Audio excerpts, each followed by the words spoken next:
Yo, yo, yo, yo, yo, yo, yo, yo, yo. What's good with it? It's the homie Mac, music, art, culture, knowledge. Reporting live from the Dogon. Each one teach one, peace and love. Like, share, comment, subscribe. Subscribe to the YouTube channel 82 Kings. Follow the movement on Instagram at MacTV_82. Thumbs up, give me the likes. Thumbs up, give me the likes. So this is a session of Mac Minutes. It's been a lot going on lately. But one of the homies from LA inboxed me something on IG that just kind of it caught me off guard, kind of messed my head up a little bit. Apparently, that, as you know, there's a dude from Inglewood family named Capone, baby Capone. He's been on Instagram bragging about how he's defaced Nipsey's mural, the one over by Fat Burger, on Slauson. I believe on Slauson. He's stuck. He's owned it. He's been sticking his chest out, bragging about it. And he was on IG Live with one of his friends. His friend, his name was Indian. His hood name was Indian Red Boy. They were talking on the live. This is the video the homie from LA sent me. They were talking on the live. Indian Red Boy, Baby Capone, talking on live. And as I'm watching the video, it's crazy how the dynamics of the interaction just shifted. He was laughing. Indian Red Boy was laughing, talking. Just doing what homies do when they interact with each other. And the next thing you know, bam, bam, you hear some shots. And Indian Red Boy goes from laughing to just fighting for his life in the blink of an eye. It looked like you can see him bleeding out of his nose. Looked like he got hit in his lungs, got hit in the head. And whoever did it, it was personal. Because it looked like they walked up on his car and just shot it up. And it's crazy how just seeing how quick you can be gone. You really can be up out of here really quick. Naturally, Baby Capone is just like what? Like you can just tell he was like shocked. And then he starts talking to him like, where you at? And Indian Red Boy is struggling to breathe, but he's yelling like, I'm in Hawthorne, help, help, help. His real name was Zarrell. Zarrell is only 21 years old. So R.I.P. to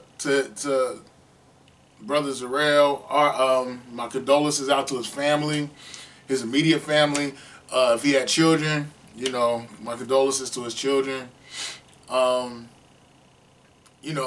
In the midst of all this, a lot of people were trying to say that this was like a retaliatory act from the 60s, which has been proven to be false.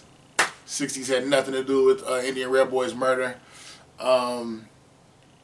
It's also been said that some people feel like he brought this on himself because he's on live at one point saying fuck Napsy Hussle. And anyone that's in tune with gang culture in LA, the neighborhood Crip card, a lot of times the derogatory term for them are naps. They call them naps. We know Nipsey Hussle was from Rolling 60s neighborhood Crip. And some people say, well, he knew what he signed up for and he was a banger. And it's like, I get it, but I guess my mind is still set on the fact that, these are people. I don't feel as though gang banging should somehow take away the value of his life, or somehow, he deserved to die. I'm not going to say that. But long story short, again, initially people thought that maybe people couldn't get at Nip.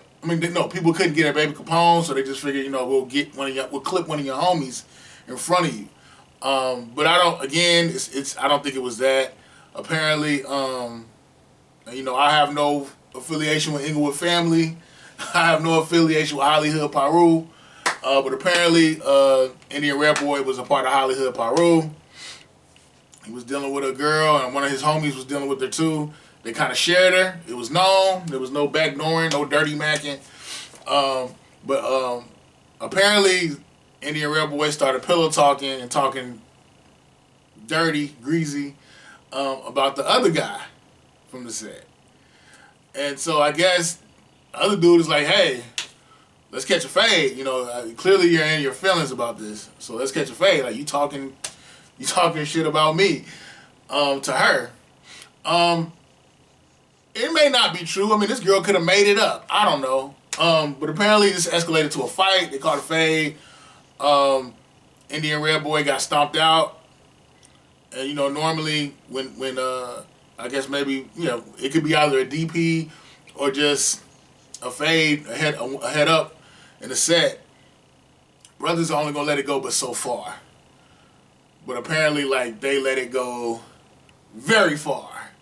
Maybe too far. And I guess at that point, Indian Red Boy didn't feel like he was, was getting love. I guess he didn't feel like his set really cared about him. So he left, got put on with Inglewood family. Supposedly got to Inglewood family, started, talking dirty about Hollywood, Paru. Started, I don't know if this is true. I heard he made a diss song to Hollywood Paru, but I don't believe that. A lot of times when you hear these things, you got to try to decipher between what's real and what's speculation or hearsay. I don't think he made a diss song, but apparently he was dissing Hollywood Paru. And the rumor now is that the girl, like the place in Hawthorne, California, the apartment complex where he got shot at, they said he actually was murdered at. They said he supposedly was, at the unit, like right underneath the unit, because in California you'll have the apartments, and then the parking decks will be right underneath the apartment. And apparently they're saying he was in her parking deck. So they're saying the rumor is that she had him set up. She had him clipped. Like she told the homies where he was gonna be at, and they pulled up on him and executed him. Again, this is LA. Anyone familiar with LA gang culture? It's like it's an ongoing war. You have to understand, if you sign up for that life, you are hunted. So you have to walk as if you are hunted. I wouldn't recommend this lifestyle for anybody, but some people couldn't avoid it. Some people get caught up in it. It is what it is. But there's a lot of freedom you lose when you do become an active gangbanger. Your head must always be on the swivel. You always got to have a tool on you. Nothing's cool about that. It sounds cool on rap songs. May even look cool in videos. It may look, sound cool when brothers tell their war stories. But that lifestyle is PTSD on 10. You don't know who you can trust. You don't know who's clicked up with who. One hood could be, you just don't know. Like, somebody you think is your homie. I mean, it's dudes that murder people from the same set. I've always said that I feel like gang culture, it's like a war over nothing. Because nobody actually owns the real estate. Gang culture can be wiped out. Well, I'm not going to say wiped out. It can be pushed out at the stroke of a pen and a dollar bill, i.e. gentrification. So it's like you're willing to die. I mean, I get it. I understand the ethos. I understand, the draw to gang culture, because I think naturally as humans, we're very territorial. We're very much inherently nationalistic. And when I say nationalistic, meaning we identify with the tribe or a group of people from a region, and we connect to that. And that's how we, foment our identity. It serves as like an impetus for a greater calling or a greater cause. Something bigger than yourself. It just so happens that this cause is negative. And a lot of youth that engage in this lifestyle are treated as if they are expendable. We know that there's a correlation between poverty and crime. We know that they build prisons based off of the test scores of failed children, I think in the 3rd or 4th grade. So basically, we have the foresight to know that there's a causality between crime. There's a domino casualty between crime and poverty and education. We know that. So instead of trying to rectify that, we just prepare the kids for failure. They're treated as if they're expendable, specifically black children. Because there is no preventive measure taken. It's just, they're going to be poor. They're going to commit crimes. They're going to commit crimes. Let's build a prison for them so we can have somewhere to house them and make money off of them. So that's why I'm saying our black youth are treated as if they are expendable. It's not just limited to black youth. You can see it in the Latino community as well, and with poor white people. But I guess there's so much I want to say here. There's so many moving parts. I guess the thing that I don't like is with the internet, information travels so quickly. May not be the truth. Some of it is true, may not be the truth, but information travels quickly. And I feel like, the hood culture, it used to be a lot more discreet. But now, again, with the internet, the power of the internet and how quick things are how things become pervasive and spread so quickly, nothing is secret anymore. You got a lot of cats that are trying to get stripes off the internet, catching bodies on the internet, putting in work on the internet, uploading it to YouTube, uploading it to Instagram, going live. And it's I feel like the human element of it all, a lot of these kids are disassociating they're disassociating reality and the human element. So it's like they're playing a video game. It's like the live, get on IG Live, get on social media. Let's talk trash on social media. It's like they don't necessarily have to deal with an immediate consequence. So you can just talk trash on the internet. Forget your hood. Forget, blah, blah, blah, disrespect. There's a lot of disrespect. And it's not often met with an immediate consequence. Sometimes it is. But I think, they disassociate reality from it. The children, the children that are actively engaged in beef. It doesn't even, the reality, it's like reality goes out the window. They're playing a video game. The human element is far removed. And I think the value of human life is depreciated. None of this seems real. It's a big simulation in them. But it's very real when someone dies. It's very real when someone's incarcerated. And I guess, growing up in the 90s, I can recall people trying to be just more discreet.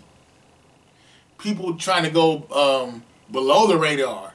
But now it's like you got cats that want to catch a rap on social media.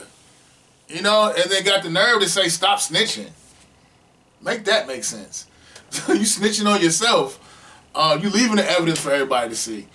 But gang culture, I feel like it's mutated into something just totally different. There's this whole popularity aspect, this whole fame aspect, this whole I guess people are trying to mix gang stuff with corporate hip hop stuff or just social media stuff, and all those worlds don't concur. Gang culture is a very violent and extreme culture. A lot of things going on in the corporate level in hip hop, it's for show. Social media is for show. But you're mixing a very nefarious dynamic, the gang culture, with everything else. And again, they don't mix. It's not a show. You can really die out here. You can die. You can be incarcerated. It's very serious in a way. I'm hoping that people learn. I hope the kids learn from this situation. That you can really die out here. There's one thing. There's a saying that youth is wasted on the young. Again, youth is wasted on the young. Saying that a lot of times, when you're young, you have the energy and the mobility to do things, but you don't necessarily always have the wisdom to use it correctly. That's what they say, youth is wasted on the young. And I'm just hoping that the youth can learn from this. You can really die out here. You're not Superman. You're not this ain't Marvel Comics. Tony Stark ain't coming back. You gone. You're out of here. Yeah, this is just a teachable moment. Again, there is no GDP.